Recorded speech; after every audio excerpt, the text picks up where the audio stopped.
Hello and welcome to episode 18 of my Kerbal Space Program NASA series. Been a long time coming getting this one ready. So much so that I really didn't care to catch most of the launch. It was the same rocket you've seen. I just wanted to get to the pertinent part, which was seeing if these fairings would disengage without blowing half the rocket apart, which everything went well, as you can see. Did the transfer pretty much exactly like I did last time. I had a little more of an efficient launch, so I had a little more delta V to play with, which is always nice. But just the boring parts of the launch. Again, this is one of the more hazardous parts of the flight. Unfortunately, I say unfortunately, this was by design. I underspec'd the descent engine on that Refinery module just because I didn't want to spend a whole lot putting a more powerful engine, even though that would have made flying a lot easier. I just didn't want to waste the resources on it. So set ourselves up with a free return trajectory because I'm not taking any chances with this thing. It ended up being unnecessary in the end, but a little caution never hurt anybody, usually. This is going to be one of the more, this is probably the most technically demanding mission I have flown in this entire series. It pretty much pushed my flying skills to their limits, and also my patience. It was pretty long and tedious, but once I was done with it, I feel like it was definitely worth it.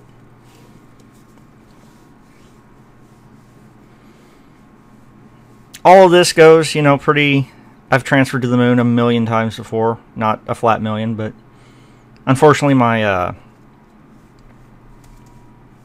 orbit prediction was off, and it showed my periaps being below the surface of the moon. So just a quick radial burn to bring that up. Set ourselves up to circularize. Really glad I held on to this stage until the orbital insertion and capture stage. Just gave me a little extra delta V to play with. And what I didn't realize is I don't actually have RCS ports on the lander, which was stupid, but it did allow me to just use TAC fuel balancer and dump all the monopropellant. I wouldn't need it, and it would just... the maximum thrust to weight ratio I think that engine can put out is 1.6 thrust to weight ratio, which is pretty pathetic. It's very hard to land something like that typically, so any weight I can ditch. Remember, I'll be making fuel on the surface, and monoprop happens as a byproduct of that process, so I really wasn't too concerned about losing it, especially because this vessel really can't make use of it. There I am blowing past the first landing site where the HAB module and sky crane currently are, but this thing has to land on a kethane deposit, and if I had had my brain plugged in, I would have set the HAB module and the sky crane down on the deposit I'm aiming for, and saved myself a lot of time and trouble, but it came out made for a more interesting video in the end, so I think that I'll call that a win. Winning by failing. You can see just how excruciatingly long this burn was. That's because this engine has no thrust, and that's a very heavy machine it's trying to land. Again, I just wanted to get minimum spec, something that would get me down, period, because I really, once this thing lands, I don't plan on moving it, like, ever. It'll be much easier to put another one together and find another kethane deposit in the very unlikely event that I exhaust this one. I'm not setting this up to support a massive interplanetary refueling op. It's just to so I can get some experience playing with kethane, because it's been a while since I've used it, and to kind of extrapolate that the Kerbal Space Program is, or Kerbal Space Agency, I'm sorry, that is the name of my program, is learning the ropes as far as how to live and operate on foreign bodies and use the resources available. Which that's what I don't think a lot of people really appreciate, just how just the things that you would never think you had to think of that go into space flight, to put it that way. There was a discussion that came up in one of my classes a couple days ago about, well, can you point to one advance that's happened on the International Space Station that has made life on Earth better? Well, not necessarily, but they're looking at it the wrong type of laboratory. It's not like a materials lab. They're doing material science and they're doing botany science.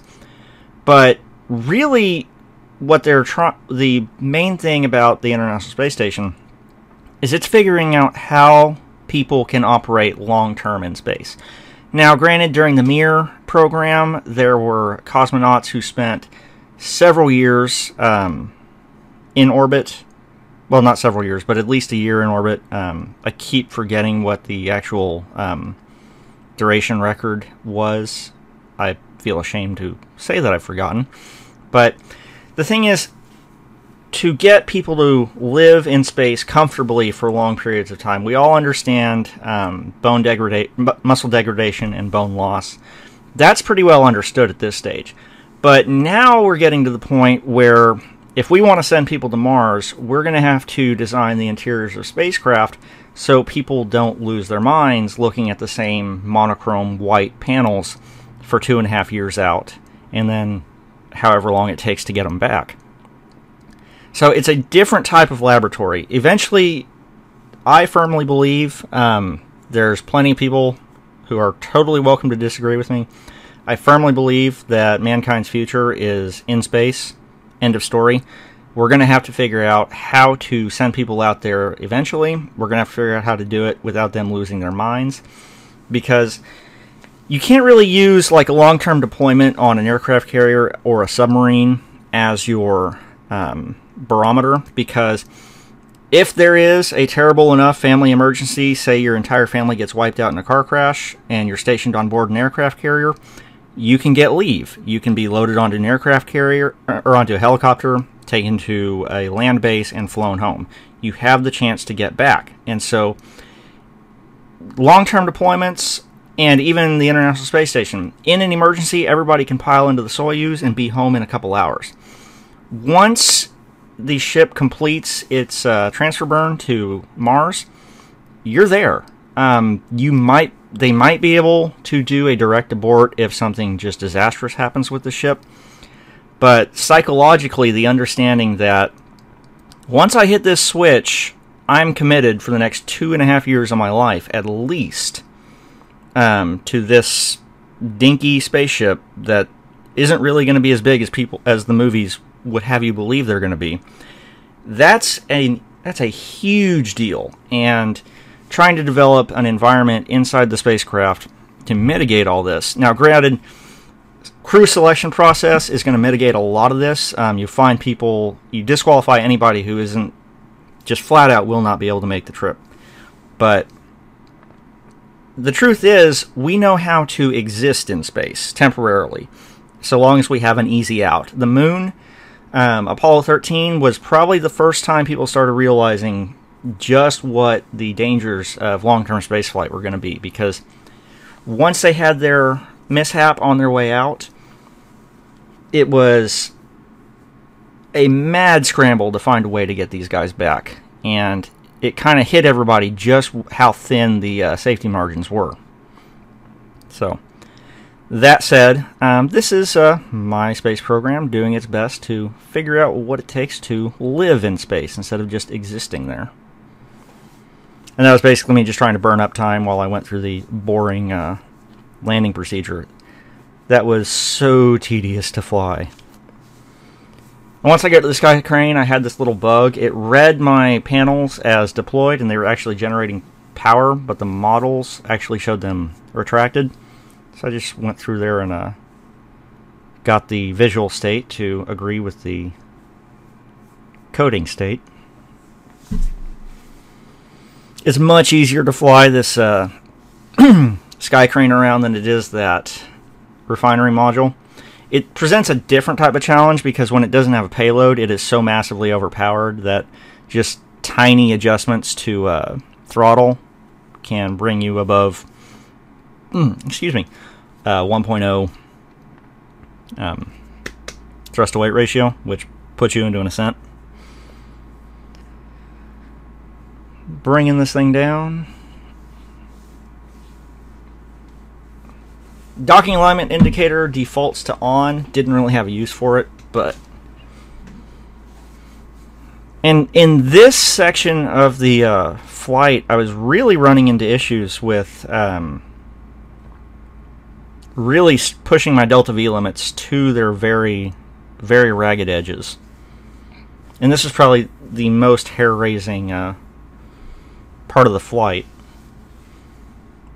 Because this thing is it's fairly fuel efficient, but if you don't pay attention, you'll find yourself ascending, and that's just wasting fuel. So you can find yourself burning up a lot more fuel than you were expecting to.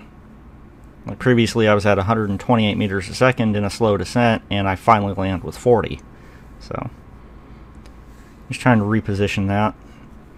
And I cut out a lot of the orbital wiggling I had to do to get these things close enough. Originally, in Kerbal Attachment System, these fuel pipes had unlimited length. Or I think they had at least like physics range length limits. These will only reach, I think, 50 meters. I think that's both a balance issue and a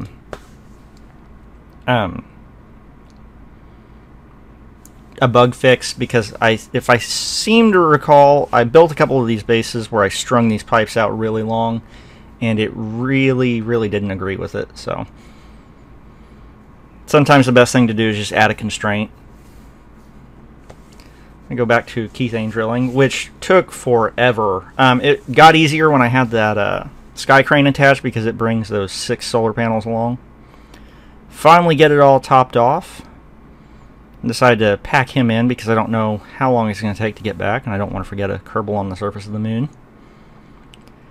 It does count as docking, so I did my quick save, quick load thing to prevent any flickering UI issues. Well, this thing blasts off triumphantly, heading to pick up the HAB module. And this is a maneuver I have never once in my life ever attempted, trying to pick something up from the surface with a sky crane. So this was yet another rather terrifying part of the flight for me. It went fairly well, could have gone better, but you know, I'm not going to complain too much.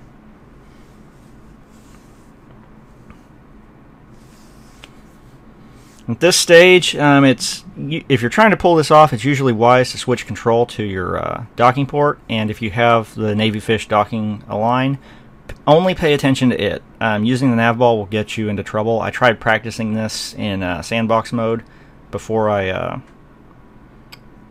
pulled this off, and just trying to go by the nav ball, I had no chance, but using RCS and trying to treat this kind of like a docking, it's not entirely the same because the ship is constantly descending.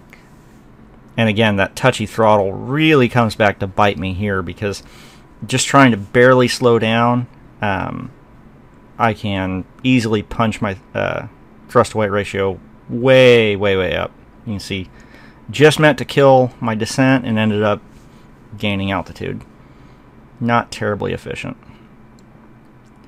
But couple ignoble bounces, and you can see the mass in that HAB module by how much my delta V dropped just by docking to it. Not insignificant.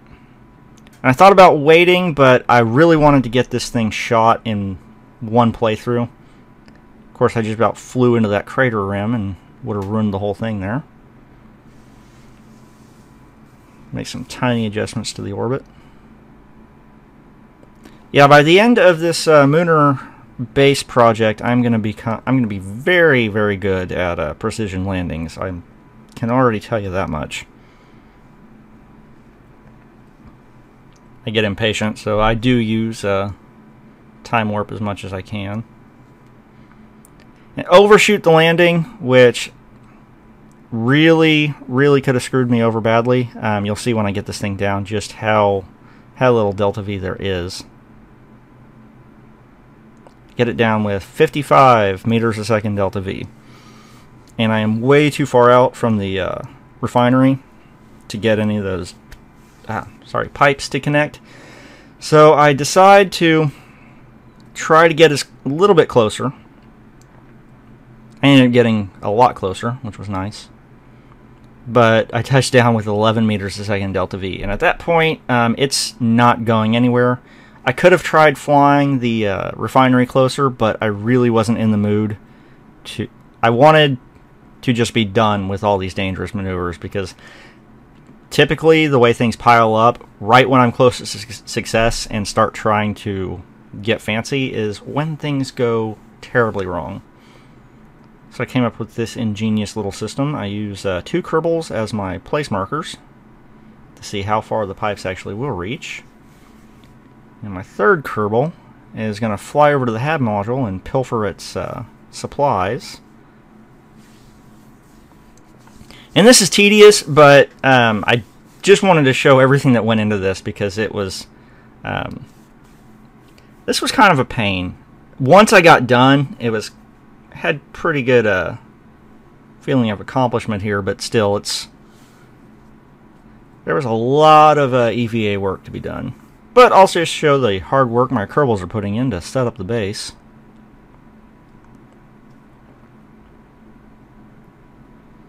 And these ground pylons are too heavy to fly around with under RCS. If for some reason you're hauling one around in orbit around your space station, you will be able to move it. But like I said, it's going to take a while, and I don't know why you'd be messing with one on a space station anyway.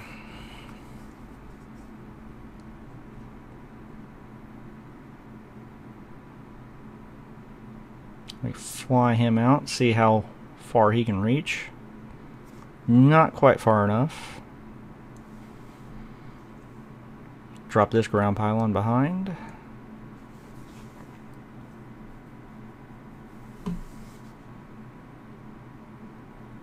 Gonna go ahead and set up the rest of the ground pylons first, because that is the most tedious part of it. The rest is just you can fly the pipe connectors around without any problems.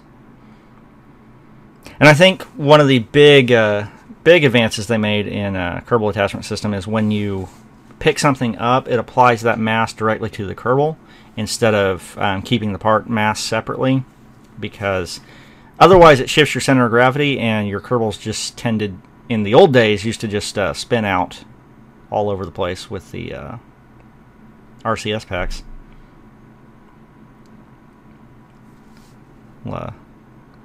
Ungraceful landing there. All in the name of science.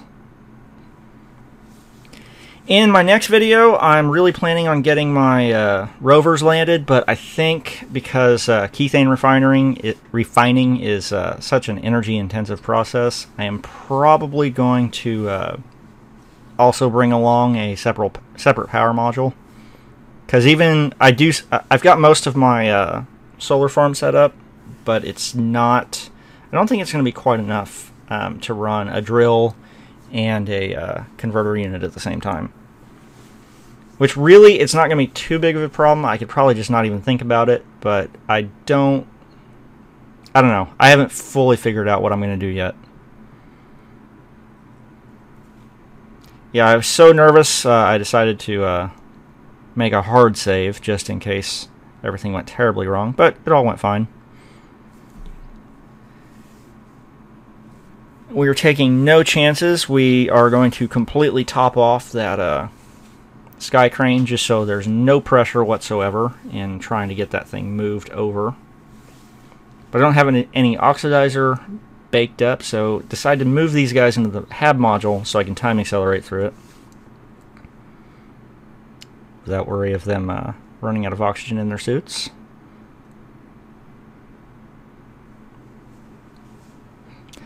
Like I said, this was kind of tedious, but it was kind of fun, giving my Kerbals kind of a purpose on the surface of the moon to start building stuff up. It's just kind of a bare bones hab module. This is kind of like the maintenance shed. Gonna add space for more Kerbals, just so I can have more crew, because why not? Get that second drill going, because I'm not running a converter unit. Might as well maximize our kethane extraction. Now, this is the first time I've seen those particle effects added in the kethane mod. I don't know how old they are, or how recently they were added, but kudos to them. They look great. And KSA regulations state that a crew cannot be aboard a module under transit unless it is a command module. So everybody out of the hab while the robots do their thing. This is a pretty good landing spot in retrospect because I have line of sight to Kerbin pretty much at all times. So I'm not going to lose the connection from my sky crane mid-transit. Get it down and just kind of hop it over a bit so we can align those pipe connectors.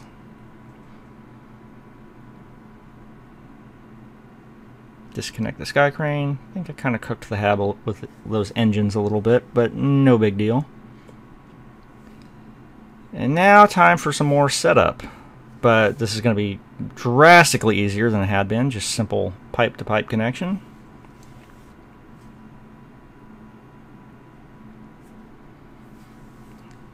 You got some more construction work to go on because I'm not going to have the sky crane permanently docked to this base, so it needs its own power supply. In the process of setting that up now. And I just kind of like to believe those are pipes, but if you were running wiring from one to the other, it would make sense to put them in kind of a hard conduit, which, if you ever see the wiring harness on your car, that's kind of why they put that plastic conduit wrap on it. Just a little extra protection from the elements. Lunar dust in real life is very abrasive, so it would behoove you, if you're going to have to run a wiring harness across the surface of the moon, to put it in a hard shell.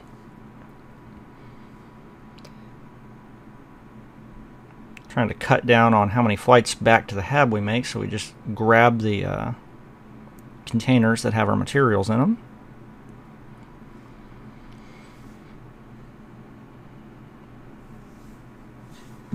This was the original intent for those ground pylons and pipe connectors. I just had to improvise to run fuel out to the hab module.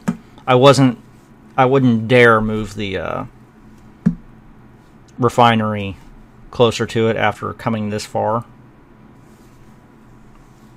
I would really have hated to have, like I said, come this far and then wreck it right as things were about to get perfect. So, especially because that's, you know, their ride home. Let's really try not to jeopardize that. But this is one time where having multiple crew members comes in handy. They can just kind of hang out with the solar panels while he attaches the second strut.